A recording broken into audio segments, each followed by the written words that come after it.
अगर भारत को पीओके सच में चाहिए तो गिलगिट बाल्टिस्तान के 72,000 स्क्वायर किलोमीटर के एरियाज में उसकी जंग पाकिस्तान से नहीं होगी, उसकी जंग चाइना से होगी। पाकिस्तान के लिए इवन चीन की मोहब्बत वो भी बढ़ती चली जा रही है और उसको हथियारों से भी लैस कर रहा है। कई बार तो हथियारों के पैसे भी नहीं लेता और एक तरह से गिफ्ट ही चलते रहते हैं। लेकिन चीन और पाकिस्तान अब करीब-करीब ऐसा लगता है कि एक जिस्म दो जान वाली बात हो जाती है। कुछ ऐसे चल रहा है आज की डेट में। अमेरिका के लिए ये स्ट्रेटेजिकली बहुत ज्यादा इंपॉर्टेंट है क्योंकि अगर उसको ईरान के ऊपर कुछ करना है या अफगानिस्तान में कुछ करना है तो बिना पाकिस्तान से हुए वो वहां पहुंच नहीं सकता है।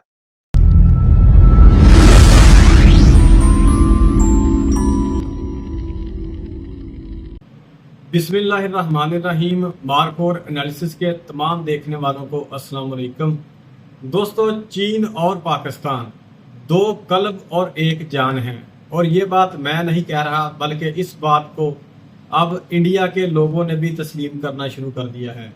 और इंडिया के अलावा पूरी दुनिया भी इस बात को अब मान चुकी है, तस्लीम कर चुकी है कि पाकिस्तान और चीन बिल्कुल एक हो चुके हैं। और अगर कभी पाकिस्तान की सॉवरेनिटी और पाकिस्तान की इंटीग्रिटी को किसी ने वायलेट किया तो चीन का जवाब भी वही होगा जो जवाब पाकिस्तान का होगा। यानी कि बड़ा वाज़ेह हो गया है कि चीन के ऊपर अगर कोई हमला करता है तो पाकिस्तान पर हमला होगा, और अगर पाकिस्तान पर कोई हमला करता है तो वो चीन पर हमला तस्वर होगा, और चीन खुलकर पाकिस्तान के साथ खड़ा होगा किसी भी हमले की सूरत में। और यही बातें अब इंडिया के मीडिया में भी हो रही हैं, और इंडिया के जो ऐवान हैं उनमें भी अब यही बातें चल रही हैं कि अगर अब आपने पाकिस्तान के साथ जंग छेड़ी तो वो जंग आपकी बराह रास्त चीन के साथ होगी। तो पाकिस्तान की जी सपोर्ट चीन बड़े खुल के कर रहा है। और इसी सिलसिले में अभी अभी मैं एक खबर पढ़ के आ रहा हूँ, और वो खबर ये आ रही है कि चीन ने इंडिया के रेयर अर्थ मिनरल जो इनको सप्लाई हो रहे थे उसके ऊपर पाबंदी लगा दी है। चलते हैं वीडियो की तरफ, लेकिन पहले ये बात गौर से सुन लें कि रेयर अर्थ मिनरल चीज़ें क्या हैं। तो दरअसल में दोस्तों, रेयर अर्थ मिनरल वो हैं जो आज की आपकी जो तमाम ऑटो इंडस्ट्री है उसको चलाने के लिए इनकी ज़रूरत है। जो इलेक्ट्रिक कारें बन रही हैं उनमें भी यही रेयर अर्थ मिनरल सप्लाई होते हैं। इसके अलावा आपके जो आज के जदीद तरीन फाइटर जेट हैं 5वीं जनरेशन के, आपके जो मिज़ाइल हैं, आपके जो इसके अलावा हाइपरसोनिक मिज़ाइल हैं, आपकी जो ड्रोन टेक्नोलॉजी है, उन तमाम में रेयर अर्थ मिनरल का बड़ा कलीदी किरदार है। और आने वाला जो वक्त है उसमें तेल के ऊपर जंगें नहीं होंगी। जिस तरह कभी तेल के ऊपर जंगें हुआ करती थी, इसी तरह अब रेयर अर्थ मिनरल के ऊपर जंगें हुआ करेंगी। तो हमारे बलूचिस्तान में कितना रेयर अर्थ मिनरल है और क्या चीज़ें बलूचिस्तान में चल रही हैं और बलूचिस्तान में इतनी क्यों गड़बड़ है, ये मैं अभी आपको एक अलग वीडियो बना के बताने की कोशिश करूंगा। तो दोस्तों, जो चाइना ने इंडिया के रेयर अर्थ मिनरल के ऊपर पाबंदी लगाई है, इसका मतलब ये है कि जितनी भी इंडिया में ऑटो मोबाइल कंपनी या ऑटो कारें बनाने वाली कंपनीज काम कर रही थी, उन तमाम की गर्दन को चीन ने दबोच लिया है। और अब उनको भागने का रास्ता कहीं पे भी नहीं मिलेगा, क्योंकि जितने भी रेयर अर्थ मिनरल इंडिया को सप्लाई हो रहे थे वो चाइना दे रहा था। तो चाइना ने अब इंडिया के ऊपर पाबंदी लगा दी है। अमेरिका भी इसीलिए घुटनों के बल आया था, क्योंकि अमेरिका को पता चल गया था कि अगर हमने चाइना के साथ जंग को बढ़ाया तो चाइना के पास जो हथियार है वो है रेयर अर्थ मिनरल का, और ताइवान के पास ये रेयर अर्थ मिनरल हैं। तो अगर चाइना ने ताइवान के ऊपर भी सख्ती कर दी और अपनी तरफ से दिए जाने वाले रेयर अर्थ मिनरल भी बंद कर दिए तो अमेरिका की जो मिलिट्री इंडस्ट्री है वो भी बैठ जानी थी। और साथ में ये जो इलेक्ट्रिक कारें बना रहे हैं मुख्तलिफ यूरोपीय मुल्क, अमेरिका बना रहा है, टेस्ला बन रही है, और जो इनके आईफोन बन रहे हैं, ये तमाम के तमाम जो थे इनको अभी बहुत ज़्यादा नुकसान पहुंचना था। तो इसीलिए ट्रंप भी घुटनों के बल आया है। तो अभी जी चीन ने इंडिया के रेयर अर्थ मिनरल के सप्लाई के ऊपर भी पाबंदी लगा दी है। अब इसके बाद इंडिया की क्या हालत होने वाली है ये भी आपको कुछ अगले चंद टाइम में पता चल जाएगा। तो बाकी बातें बाद में करेंगे, फिलहाल चलते हैं वीडियो की तरफ। और वीडियो की तरफ जाने से पहले आपसे ये रिक्वेस्ट है कि मेरे इस चैनल को सब्सक्राइब जरूर कर दें और साथ में बेल के आइकन को भी प्रेस कर दें, ताकि आपको हमारी तमाम नई आने वाली वीडियोस का नोटिफिकेशन मिलता रहे। तो चलिए जी शुरू करते हैं अपना रिएक्शन।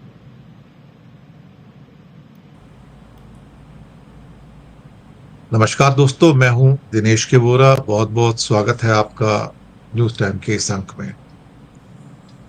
दोस्तों, आज हम बात करने जा रहे हैं पाकिस्तान के उस हिस्से के बारे में जिसका नाम बलूचिस्तान है।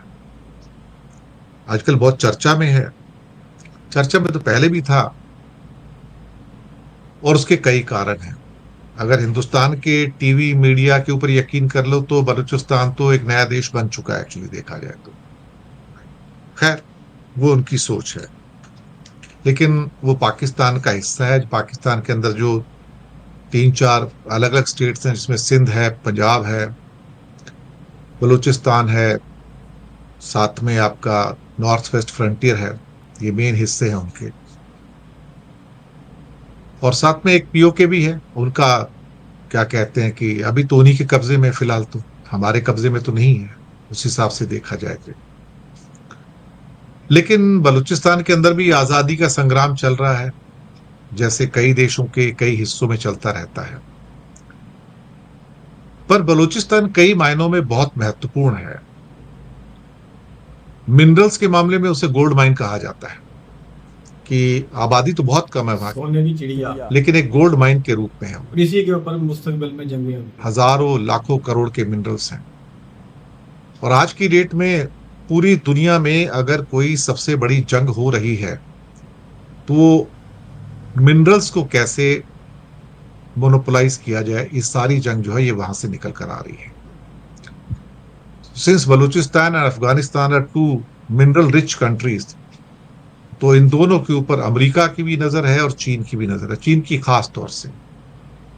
सीपेक का प्रोजेक्ट जो काशघर जिनजियांग से निकलकर और नीचे गवादर तक जाता है, जो सीपेक का हिस्सा, चाइना पाकिस्तान इकोनॉमिक कॉरिडोर का हिस्सा है, तो वो अपने आप में चीन के लिए इसलिए इंपॉर्टेंट है कि उसको वो काबुल तक लेके जा रहा है। तो उसके लिए दोनों देशों के ऊपर अपना प्रभुत्व बनाए रखना काफी महत्वपूर्ण हो जाता है, क्योंकि अरब सागर में उसे डायरेक्ट एंट्री चाहिए थी। अदरवाइज उसको पूरा साउथ चाइना सी और मलक्का स्ट्रेट और अंडमान निकोबार के नीचे होके, फिर तब भारत के नीचे से होके उसको अरब सागर में आना पड़ता था। तो गवादर पोर्ट और सीपेक के द्वारा उसको चीन से सीधी कनेक्टिविटी मिलती है अरब सागर की, और उसके हजारों किलोमीटर की यात्रा कम हो जाती है, वक्त भी बचता है। और कहीं ना कहीं बलूचिस्तान का वो हिस्सा जहां क्वेटा भी है उनका राजधानी, और वहां से समुद्र तट पर जो गवादर पोर्ट और इंटरनेशनल एयरपोर्ट आए हैं, वो चीन के लिए बहुत ज्यादा महत्वपूर्ण है। चाइनीज पे हमले भी हुए वहां पर, इसमें कोई शक वाली बात नहीं है। और अब चाइना ने अपनी सिक्योरिटी फोर्सेस वहां तैनात कर दी हैं। अजीब सी कहानी है कि एक दूसरे देश में एक अलग देश की सिक्योरिटी फोर्सेस हैं, लेकिन चीन और पाकिस्तान करीब करीब ऐसे लगता है कि एक जिस्म दो जान वाली बात हो जाती है, कुछ ऐसे चल रहा है आज की डेट में।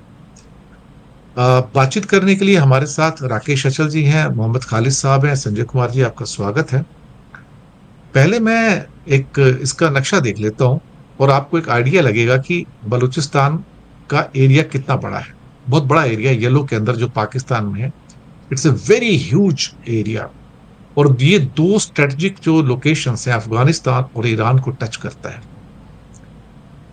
अमेरिका के लिए ये स्ट्रेटेजिकली बहुत ज्यादा इंपॉर्टेंट है, क्योंकि अगर उसको ईरान के ऊपर कुछ करना है या अफगानिस्तान में कुछ करना है, तो बिना पाकिस्तान से हुए वो वहां पहुंच नहीं सकता है। ये एक रीजन है, उसकी पाकिस्तान के प्रति जो मोहब्बत है वो हमेशा से रही है और हमेशा से रहेगी, क्योंकि स्ट्रेटेजिक रूप से इतनी इंपॉर्टेंट लोकेशन दुनिया में बहुत कम है। और पाकिस्तान के लिए इवन चीन की मोहब्बत वो भी बढ़ती चली जा रही है, और उसको हथियारों से भी लैस कर रहा है। कई बार तो हथियारों के पैसे भी नहीं लेता, और एक तरह से गिफ्ट ही चलते रहते हैं। तो उनका जो यहाँ पर सीपेक का जो प्रोजेक्ट है गवादर पोर्ट में, वो इनके लिए बहुत ज्यादा इंपॉर्टेंट हो चुका है। उसका भी एक नक्शा मेरे पास है यहाँ पर।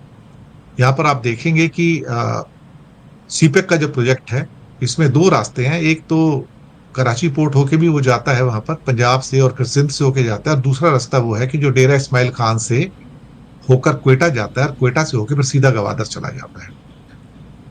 तो स्ट्रेटेजिकली शायद इतनी इंपॉर्टेंट लोकेशन दुनिया में बहुत कम मुल्कों को प्राप्त होती है, और ये कारण है कि कोई भी कंट्री जो पाकिस्तान के साथ हमेशा से रहा है, वो उसको कभी छोड़ नहीं पाता है। यही वजह है कि हमने पाया कि अमेरिका जितनी मर्जी आ, पाकिस्तान के साथ तलखियां रख ले, भले ही वहां से ओसामा बिन लादेन भी उसको मिल जाए, उसके बावजूद भी उसकी मोहब्बत उसके लिए कम नहीं होती, क्योंकि उसकी जो स्ट्रेटेजिक लोकेशन है वो उसको मजबूर करती है कि वो पाकिस्तान का कभी सैक्रिफाइस ना करे। और यही हालत चीन की है। अभी जो युद्ध हुआ, मैं तो पहले से कहता आया था कि इसको युद्ध को वन फ्रंट वॉर ना समझा जाए, इसको टू फ्रंट वॉर समझा जाए। और जो गिलगिट बाल्टिस्तान का एरिया है 72,000 स्क्वायर किलोमीटर का, और 13,000 स्क्वायर किलोमीटर का मुजफ्फराबाद जो एरिया है, तो टोटल 85,000 स्क्वायर किलोमीटर होता है।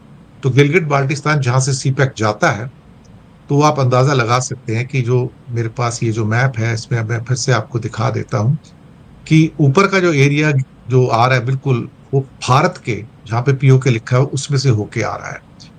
तो है तो भारत का हिस्सा, लेकिन अभी पाकिस्तान के पास है। लेकिन बिल्कुल सेंटर से होके, गिलगिट और स्कर्दू के बीच में से होके ये प्रोजेक्ट जो है वो होकर आता है। $60 बिलियन का प्रोजेक्ट है। तो सारा का कोई भी इसको यही माना सेक्रीफाइस है, नहीं और करना दूसरा हिस्सा चाहेगा। भी तो उस माना हिसाब से देखा जाए तो इसकी जो रणनीतिक लोकेशन है वो उसको बहुत महत्वपूर्ण बना देती है। भारत के लिए परेशानियां यह है कि गिलगिट बाल्टिस्तान का एरिया ऑलमोस्ट चीन के प्रभाव में जा चुका है, फुल्ली जा चुका है एक किस्म से कहा जाओ।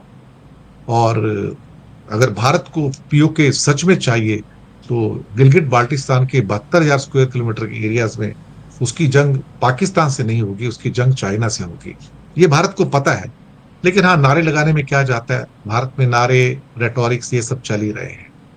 थोड़ा सा मैंने अंदाजा दिया, लेकिन बलूचिस्तान का मसला बहुत पेचीदा मसला है, ये इतना आसान नहीं है। इसको कई मायनों में समझना जरूरी है। इसलिए आज हमने अपने विद्वान मेहमानों को आमंत्रित किया कि बलूचिस्तान क्यों पाकिस्तान की रीढ़ की हड्डी है, और कभी वो उसको अलग होकर जाने नहीं देगा। और चीन और अमेरिका कभी भी बलूचिस्तान को पाकिस्तान से अलग नहीं करेंगे, क्योंकि बलूचिस्तान अलग हो गया तो फिर पाकिस्तान के पास बचता क्या है। उसी की वजह से तो देखा जाए तो अमेरिका और चीन उसके साथ में है। सबसे पहले मैं राकेश जी आपको आमंत्रित करता हूं, और आपसे मैं टिप्पणी लेना चाहूंगा इस पेचीदा विषय पे। नॉर्मली बलूचिस्तान पे बहस कम ही होती है, डिबेट कम होती है, लेकिन हमने सोचा कि आज इस इंपॉर्टेंट विषय पे हम बात करें। जी सर। धन्यवाद दिनेश जी। सभी मित्रों को नमस्कार। देखिए, बलूचिस्तान का जो मुद्दा है वो ठीक वैसे ही है जैसे कि हमारे यहाँ जम्मू कश्मीर का मुद्दा आज़ादी के बाद से ही हमारे गले की हड्डी बना था। और पाकिस्तान के लिए बलूचिस्तान बलूचिस्तान को आपने जैसा कि अपनी प्रस्तावना में कहा कि मध्य पश्चिम एशिया हो, दक्षिण एशिया हो, इन सब का चौराहा मान लिया जाता है। और इस चौराहे से अमेरिका हो, चीन हो, इन सबको सामरिक दृष्टि से, व्यापारिक दृष्टि से एक ऐसा रास्ता मिलता है जो कहीं दूसरे कोनों से नहीं मिलता। भारत से होकर जा नहीं सकते। ईरान, अफगानिस्तान में सीधे प्रवेश का कोई रास्ता उनके पास है नहीं। और ऐसे में चीन ने जो पिछले 70-80 साल में बढ़त पाई है बलूचिस्तान में, अपने जो पैर जमाए हैं पाकिस्तान को आर्थिक मदद दे करके, सैन्य मदद दे करके, एक तरह से उसको अपना उपनिवेश बना लिया है। तो जैसे जैसे चीन का प्रभुत्व इस हिस्से में, बलूचिस्तान के में बढ़ा है, वैसे वैसे यहाँ पर आप देखेंगे बगावत के स्वर भी लगातार तेज हुए हैं। ये बात अलग है कि पिछले 70-80 साल में बलूचियों को अभी तक आज़ादी का उनका जो सपना है वो पूरा नहीं हो पाया। आप देखिए, जैसे ही पाकिस्तान अलग होता है तो 48 में, 58 में, 62 में, 73 में, 77 में, और अभी हाल में 2005 में बलूचिस्तान में बड़े बड़े सैन्य विद्रोह हुए। वहाँ की जनता सशस्त्र विद्रोह के बावजूद भी अपनी हसरतों को पूरा नहीं कर पाई। और उसकी एकमात्र वजह वही है जो आपने बताया कि चीन ने वहाँ इतना प्रभुत्व बढ़ा लिया है, वहाँ के जो प्राकृतिक संसाधन है उन पर उसकी नजर है। और उसके साथ साथ वो जो सामरिक दृष्टिकोण है कि वो अपनी जरूरत के हिसाब से अफगानिस्तान, ईरान तक मार करना चाहता है। इसलिए वो इस हिस्से को छोड़ना ही नहीं चाहता। भले ही वहां पर चीनियों पर जो काम करने वाले, जो आपने जो परियोजना चीन की बताई $60 अरब की, उसमें काम करने वाले लोगों पर हमले होते हों, भले ही उनका बहिष्कार किया जाता हो, लेकिन कोई भी इस आंदोलन को मतलब दबाने में पाकिस्तान जितनी मेहनत नहीं कर रहा है, उससे ज्यादा मेहनत चीन की सरकार, चीन की सेना कर रही है। और ये दुर्भाग्यपूर्ण बात है। भारत ने इस मुद्दे पर, आपको याद हो, आप तो इस विषय में पहले से बहुत काम कर चुके हैं, भारत ने इस बलूचिस्तान के मुद्दे को, बलूचिस्तान की आज़ादी को लेकर के राजनीतिक रूप से कोई नारेबाजी पहले कभी नहीं की।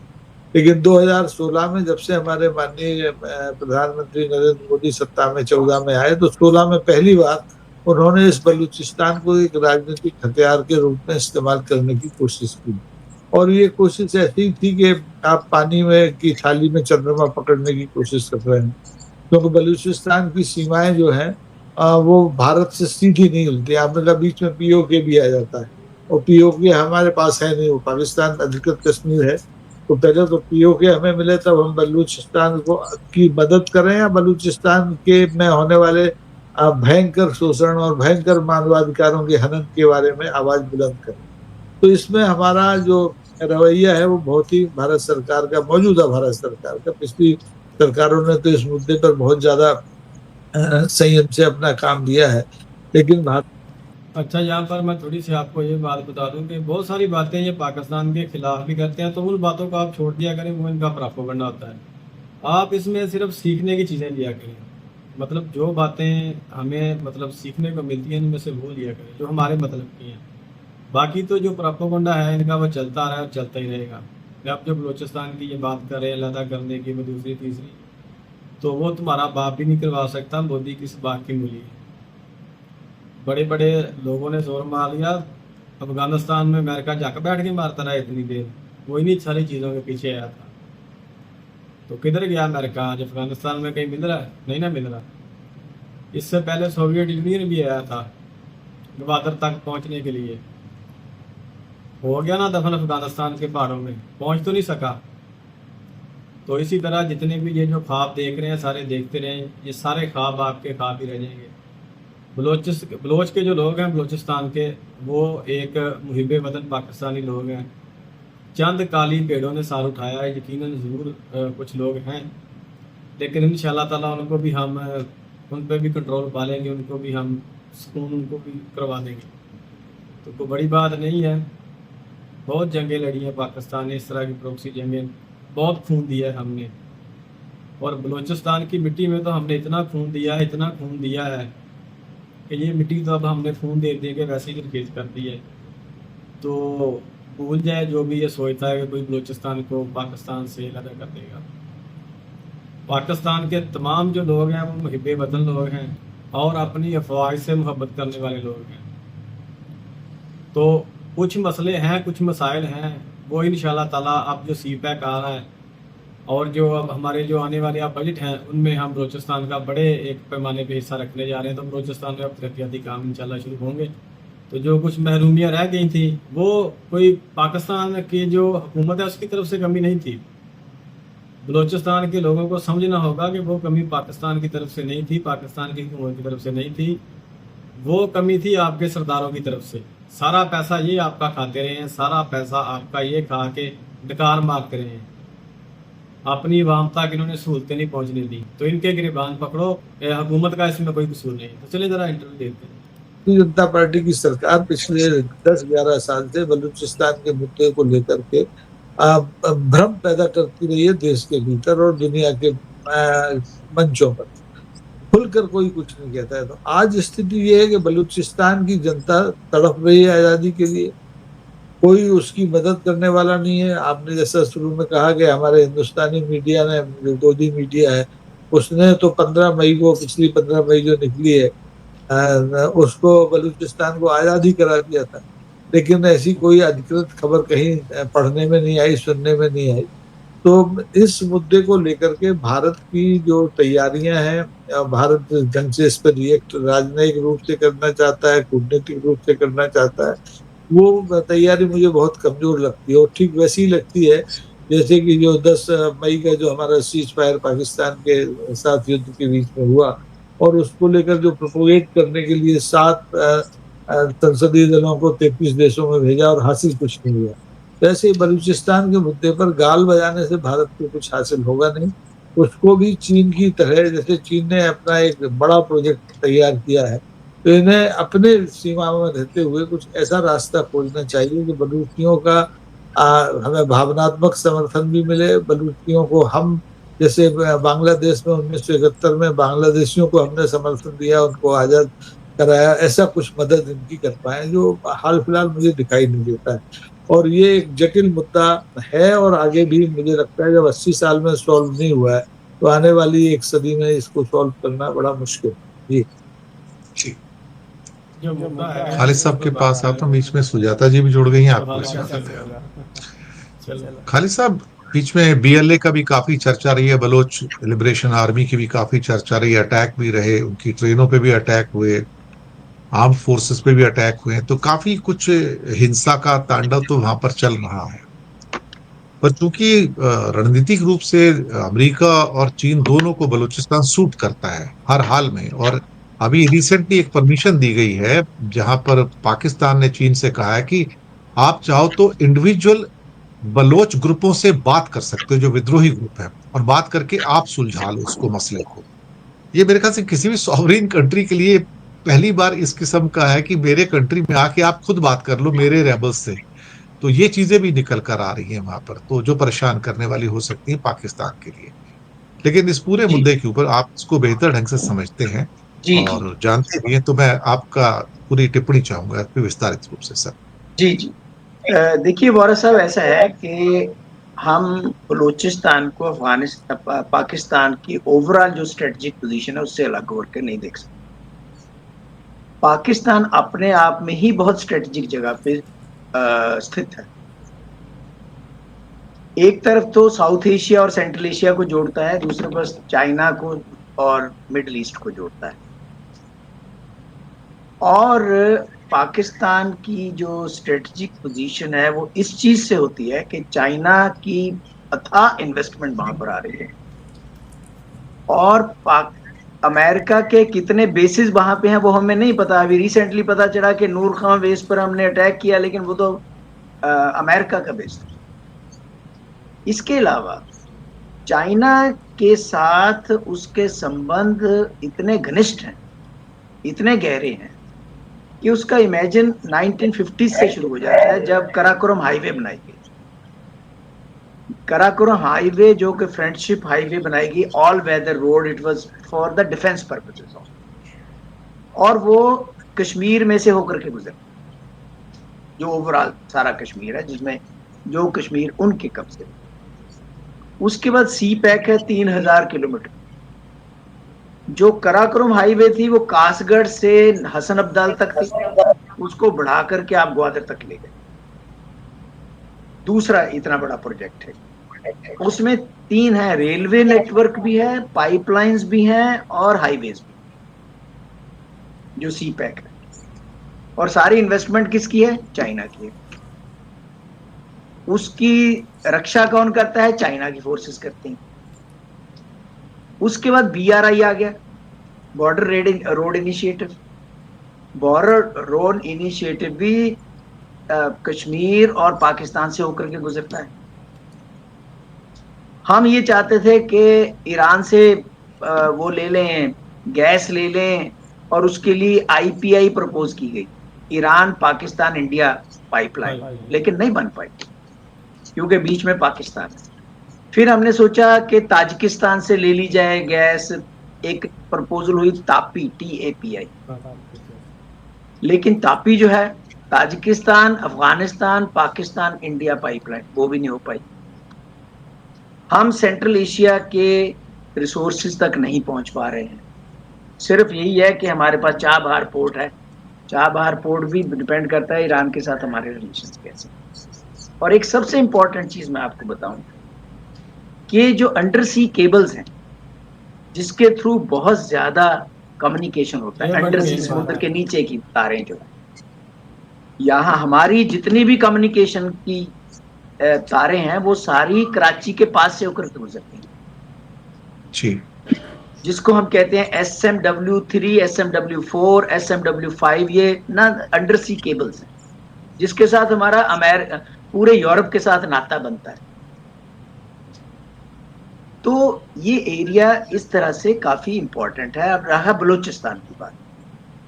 बलूचिस्तान में ग्वादर पोर्ट तो है ही, और ग्वादर पोर्ट जो है वो ओमान, गल्फ ऑफ ओमान के दहाने पर है। वहां से कुछ 100 किलोमीटर ही ओमान रह जाता है, और किसी जमाने में ये जो बलूचिस्तान का एरिया है ये ओमान के कब्जे में होता है, ओमान के राजे वहां पर राज करते हैं। It is so close area. तो वहां से सारी सी की ट्रैफिक, गल्फ से जितना तेल आता है वहां से होकर के गुजरता है। तो आप किसी भी समय उसको कंट्रोल कर सकते हैं, या चाइना जो है वहां पर कंट्रोल कर सकता है सी ट्रैफिक को। तो इसलिए भी बलूचिस्तान, और फिर एक तरफ ईरान है, अफगानिस्तान। हमने पाकिस्तान के बैकयार्ड में अफगानिस्तान से दोस्ती करके एक अपने लिए एक रास्ता चुना कि भी पाकिस्तान को पीछे से भी हम लपेट सकते हैं। लेकिन तालिबान के आने के बाद वो भी खत्म हो गया। हमने बहुत सारी इन्वेस्टमेंट अफगानिस्तान में यही सोच करके कि वहां पर ऐसा करेंगे, लेकिन नहीं हो पाया। तो ये सब चीजें अगर हम देखें तो वोरा साहब, ये जो इलाका है बलूचिस्तान का, ये बहुत ही इंपॉर्टेंट इलाका है। हालांकि स्पार्सली पॉपुलेटेड है जैसे आपने कहा, लेकिन लार्जेस्ट ज्योग्राफिकल एरिया है पाकिस्तान का। तो और वहां पर दिन ब दिन चाइना के इंटरेस्ट जो है वो बढ़ते जा रहे हैं। और चाइना, समझ लो ये समझे, चाइना अपनी सॉवरेंटी की जितनी रक्षा करेगा उतनी ही पाकिस्तान की सॉवरेंटी की भी रक्षा करेगा। वो इस बार हमारा जो छोटा सा ये स्कर्मिश हुई है, एयर कॉन्फ्लिक्ट हुआ है थोड़ा सा, उसमें हमने देख भी लिया है कि किस हद तक चाइना के सैटेलाइट सिस्टम ने किस तरह से पाकिस्तान की मदद की। जी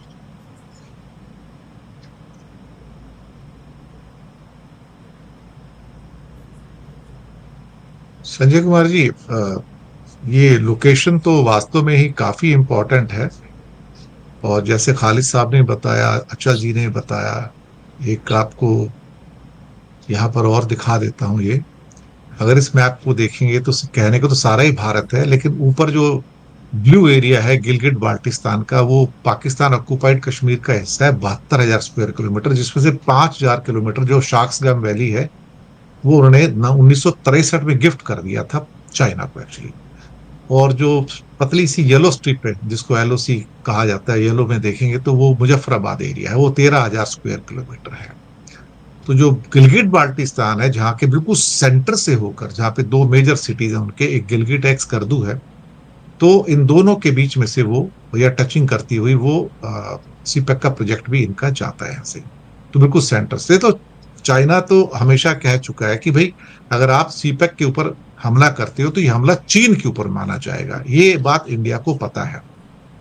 तो उस हालात के अंदर जो है, जो स्थितियां हैं हमारे सामने जो इस टाइम निकल कर आई हैं, वो पीओके को लेके इतनी सुखद नहीं एक्चुअली देखा जाए।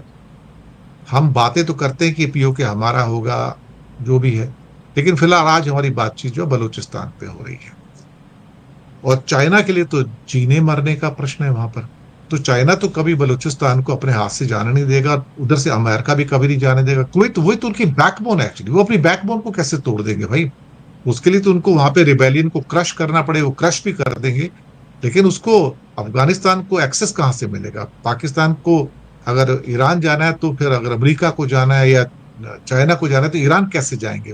तो उनके लिए तो शायद दुनिया की सबसे इंपॉर्टेंट स्ट्रेटेजिक लोकेशन है पाकिस्तान की, तो जो उनको इतनी इंपॉर्टेंस देती है, उनको पैसे मिलते रहते हैं उसके लिए, और वो उसका यूज भी करते हैं या मिस यूज भी करते हैं। लेकिन बलोच प्रॉब्लम बड़ी तो है, लेकिन क्या भारत उसको उस ढंग से हैंडल कर पा रहा है?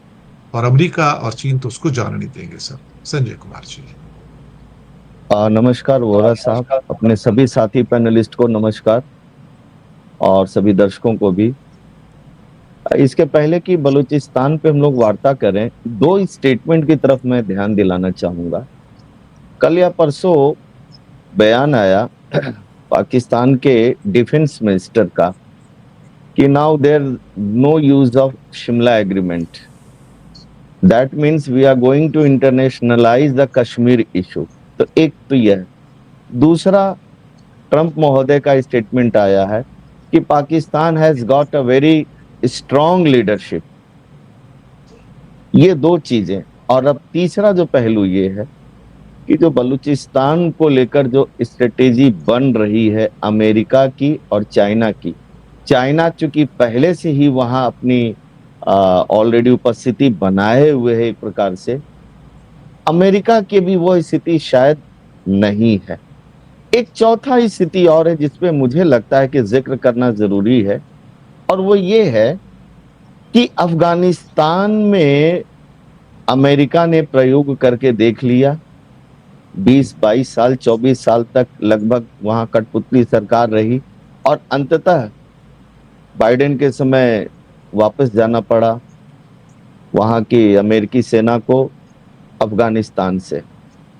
तो बलूचिस्तान की जो पूरी स्ट्रेटेजिक लोकेशन है वो अफगानिस्तान से भी मिलती है, तालिबानी प्रभाव भी वहां पे है। इसके अलावा जो ग्वादर बंदरगाह की बात कर रहे हैं, सी लोकेशन है। और सबसे बड़ी चीज ये कि जो प्राकृतिक संसाधन है बलूचिस्तान में, और व्यक्ति तो नहीं रहते हैं, बहुत कम ही रहते हैं, लेकिन जो आर्थिक रूप से इतना साधन संपन्न बलूचिस्तान है, उस नाते पाकिस्तान के लिए एक प्रकार से यह उपनिवेश है। पाकिस्तान के खिलाफ लगातार बलूचिस्तान में आंदोलन हो रहे हैं, बलूच लोग कर रहे हैं। अभी कल की ही बात है कि वहां के भी पाकिस्तान ने कोई एक नया लॉ भी लागू किया है, और वहां के लोगों ने कहना शुरू कर दिया कि एक प्रकार से बलूचिस्तान जेल बन जाएगा। तो देखिए, पाकिस्तान जो कुछ भी कर रहा है वो इशारा साफ साफ है, वो अमेरिका के इशारा पर या चाइना के इशारा पर ये सारे काम कर रहा है। रहा कि भारत का रोल अब क्या बचता है, तो भारत जो अभी तक स्थापित जो विदेश हमारी फॉरेन पॉलिसी रही है, उसमें खास तौर से थर्ड वर्ल्ड के साथ अगर जुड़ाव कुछ होता है, तो हमारी नीति ये रही है कि देखिए, हम कभी भी एक प्रकार से पेनिट्रेट नहीं करते हैं किसी देश के अंदर, लेकिन मोरल सपोर्ट हम लोग देते हैं। और वह मोरल सपोर्ट उनकी आजादी को लेकर होता है, उनकी स्वतंत्रता को लेकर होता है, उनकी अभिव्यक्ति को लेकर होता है। लेकिन यहाँ परिस्थितियां बिल्कुल अलग हैं। यहाँ हम बलूचिस्तान का सपोर्ट क्या करें, उल्टे कश्मीर और पीओके के लेकर जिस प्रकार से चीजें कसी जा रही हैं, भारत के ऊपर दबाव बनाया जा रहा है, और साथ ही साथ बांग्लादेश के तरफ से भी, पूर्वी इलाके से भी, हम इसको बिल्कुल खारिज नहीं कर सकते हैं। जिस प्रकार से भारत के ऊपर शिकंजा कसा जा रहा है, स्थितियां बेहद आने वाले समय के लिए मुझे लगता खतरनाक होने जा रही है। भारत को बहुत ज्यादा सजग रहने की जरूरत है। आखिर ट्रंप महोदय ने किस आधार पर पाकिस्तान को एक स्ट्रांग लीडरशिप बता दिया, जबकि वहां की सरकार एक खिचड़ी सरकार जैसी है, मतलब बहुमत वाली भी सरकार नहीं है, और वहां आर्मी वैसे भी मजबूत होती है। और दूसरी तरफ कि भारत में 11 साल से एक सरकार टिकी है, और आप निमंत्रण नहीं देते हैं, तमाम टैरिफ लगाते हैं, और तमाम सारे प्रतिबंध आप लगा रहे हैं। इसके अलावा भारत के खिलाफ आप कुछ ना कुछ बोल भी रहे हैं। तो कहीं ना कहीं खेल तो देखिए चल रहा है। और जो आज आपने ये बात रखी है, मुझे भी लगता है, it seems to me also कि that perhaps Balochistan is the most strategic location of present international polity. और यहाँ पे बड़े जो देश हैं, उनका इंटरेस्ट इसमें साफ साफ नजर आने लगा है। और यह एक प्रकार से न्यू कोल्ड वॉर कह सकते हैं, जिसको टैरिफ वॉर के तौर पर शुरुआत मानी जा सकती है, लेकिन न्यू कोल्ड वॉर जो है वो अमेरिका और चाइना के बीच में कहीं ना कहीं मुझे लगता है इमरजेंस होता हुआ दिख रहा है। चाइना के साथ में रूस है, और पाकिस्तान, जैसा कि वो दावा किया जा रहा है, लेकिन मुझे लगता है कि पाकिस्तान डबल क्रॉस कर रहा है, डबल गेम खेल रहा है। वो अमेरिका को भी नहीं खोना चाहता है, और साथ ही साथ वह रूस और चाइना के साथ भी लगा रहना चाहता। चाइना का तो खैर तमाम सारे इन्वेस्टमेंट है, जिसका जिक्र आपने किया, उसको मैं दोहराना नहीं चाहता हूं। लेकिन स्थितियां भारत के लिए बहुत ही लगातार प्रतिकूल होते चली जा रही है। जी बोरा साहब। अच्छा जी, तो ये वीडियो अब ज़्यादा लंबी ना हो जाए, मैं यहाँ पे इसको एक बार पॉज कर रहा हूँ। अगर दूसरा पार्ट मैंने समझा कि इस काबिल है आगे अपलोड किया जाए तो उसको भी कर दूंगा। अच्छा, इसमें कुछ बातें बड़ी अहम आपको सुनने को मिली होंगी।